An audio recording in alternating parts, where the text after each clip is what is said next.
So welcome back, guys, to another video. And first off, I hope you guys had a very Merry Christmas and Happy Holidays. And here we are entering a brand new era, a new decade, the year 2020, which sounds very futuristic. Well, today I want to talk about games I've been playing. Now, the first game I want to talk about is actually related to my girlfriend and I's 1-year anniversary because we had our first binge watch show from Netflix, and that was a little anime called High Score Girl. She actually got me this shirt for my birthday, and it's such an awesome anime. It's a love letter to 90s era arcade scene in Japan. It's like a high school love triangle. She doesn't even really watch anime, but she really enjoyed this one, and I enjoyed it because it's just everything I love in life, like old school video games in Japan. It was fantastic. But one of the games they showed on it was China Warrior. From the TurboGrafx 16, and I was watching, I'm like, I never really played China Warrior. I had it on the Raspberry Pi, I've seen gameplay footage, I knew what the game was about, but I never actually played it myself. So I sat down, started playing it, and I'll be honest, it's one of those games that's more fun to play than it is to watch, if that makes any sense, because the game itself is not dated too well. It's very, very dated. It's kind of choppy with the frame rate. It's a conveyor belt style beat 'em up where you're going in one direction and you're fighting the enemies, and it's very linear, very primitive, but once you start playing it, it gets really addictive. I was like, man, this is actually a really good game, and I ended up beating it. I was like, wow, this might be one of my favorite TurboGrafx 16 games, and it was all because I was watching that show and that scene, and I was just like, I gotta play some TurboGrafx 16. So if you guys love anime, if you love 90s arcade games, if you like retro goodness, if you like TurboGrafx 16 and Sega Saturn talk, definitely check out High Score Girl, especially since Season 2 is right around the corner.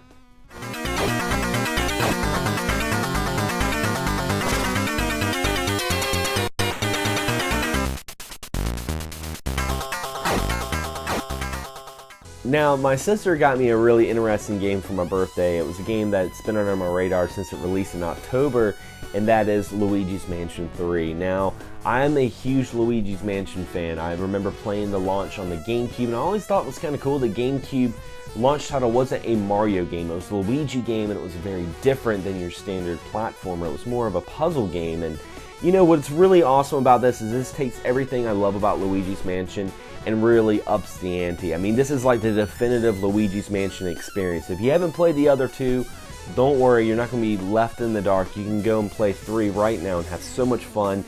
It takes place in a haunted hotel. Like Mario and his crew got invited to this hotel that turns out to be haunted. They all get captured inside paintings, and it's up to Luigi to save everyone. And I love the puzzles. The puzzles are very, very interesting.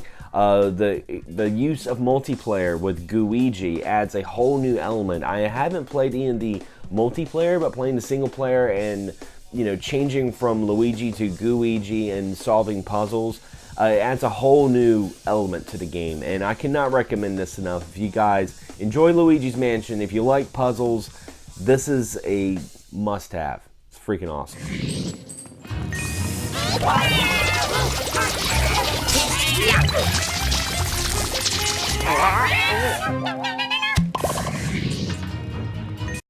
And my friend Mikey actually got me a really cool game for my birthday. He got me Killer Queen Black. It's a really interesting multiplayer. From first glance, I thought it was going to be like a 2D side-scrolling hack and slash, but this is actually based off of an arcade game called Killer Queen, which I had never played. But it's got kind of like that joust kind of feel to it, and it's online multiplayer. It's also local multiplayer, and I think he got it just because it was something that me and him could play together, and we still haven't had a chance to play yet.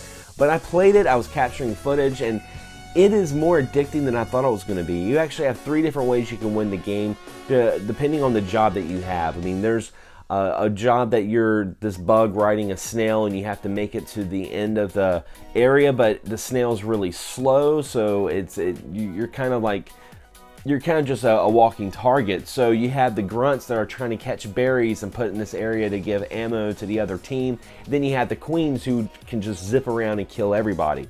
So it's a lot of cooperation, and the game itself is really, really interesting, but it's strangely addicting. Like I said, I was capturing footage, and I'm like, man, it's actually a pretty good game. I feel like this game doesn't get enough mentions because I had never heard about it until now, and I'm so glad I got to play it.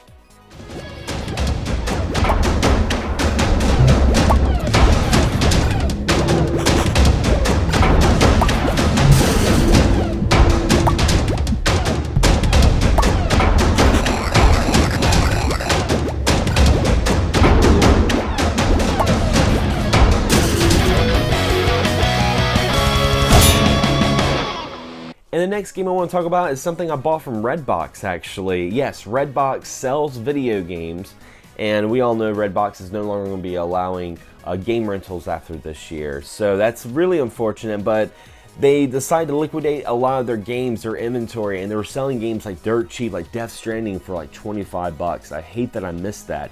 But I ended up getting Star Wars Jedi Fallen Order, and maybe it's just because I'm on a high of Star Wars, because I absolutely love The Mandalorian, and I just watched Rise of Skywalker, which was okay. It was alright. But Jedi Fallen Order is like the Star Wars game I've wanted to play for such a long time. This is probably one of the best action Star Wars games, like single player action games I've played since Knights of the Old Republic. It's got everything I like. It's got elements of Uncharted with some of the platforming and Tomb Raider. It's even got some of the fighting that makes me think of reminiscent of games like Dark Souls. It's got that challenge to it. I love the story because the story takes place right after Revenge of the Sith, and it's, you know, the Jedis are wanted people, and you're playing this Cal, this young Jedi who gets caught up into bringing back the Jedi Order. And I thought that was really cool. I mean, it's a really good game. I'm about 4 or 5 hours into it. You visit various planets like Kashyyyk and Desamir and Zofo, and I thought it was really good. And for 25 bucks, I cannot recommend it enough. If you're on the fence because this is a published EA game, look past that, because this is probably one of the best Star Wars games you've played in a very long time. I cannot recommend this game enough.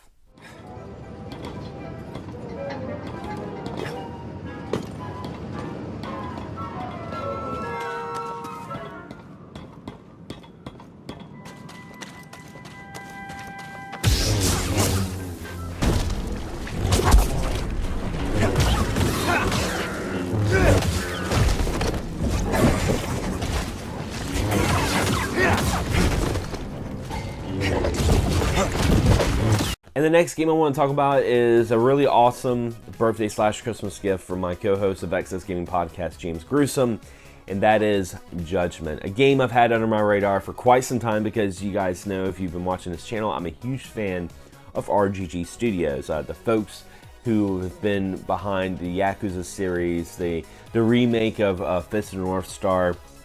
Really awesome games. And this game here is like kind of a Yakuza spin-off. I mean, it takes place in Kamurocho, just like Yakuza, but you're not playing as the Yakuza. You're actually on the other side of the fence. You're playing as, you know, this lawyer who was really, really awesome, and due to his bad judgment, he let a serial killer go free, and the serial killer killed his girlfriend, set the place on fire. So now he's no longer a lawyer. He's kind of like, oh, you know, I don't have the best judgment. And he's kind of like a hired hand. He's the guy who gets his hands dirty for all the other government officials, like the cops and lawyers and stuff like that. And you're investigating a serial killer, and it's really, really awesome. The crime drama to it, the investigation, it has that Yakuza feel to it, but at the same time it has its own identity, and that's what I really love about this game. But of course it also has everything we love about RGG Studios, from the wacky side missions to, of course, visiting Club Sega and playing some amazing Sega arcade games. They even have an Easter egg from the Yakuza Dead Souls with Kamurocho of the Dead, which is like House of the Dead in Kamurocho. It even has some of the same music as Dead Souls. And they had this really interesting Sega game called Motor Raid, which I've never played before. It was like a Sega Saturn style looking Road Rash anime futuristic racing game. I'm like, man, this is a lot of fun. So I'm going to be sinking a lot of hours into this game. I mean, I'm only 3 hours into it, and I'm still on chapter 1. So this is something I'm going to be playing for quite some time, and I actually love this studio so much. They do so many great games, and you know, thank goodness that there's a huge fan base now for the Yakuza franchise, because if it wasn't for that, we'd be waiting 5 years for another entry instead of just 4 months. Who would have thought?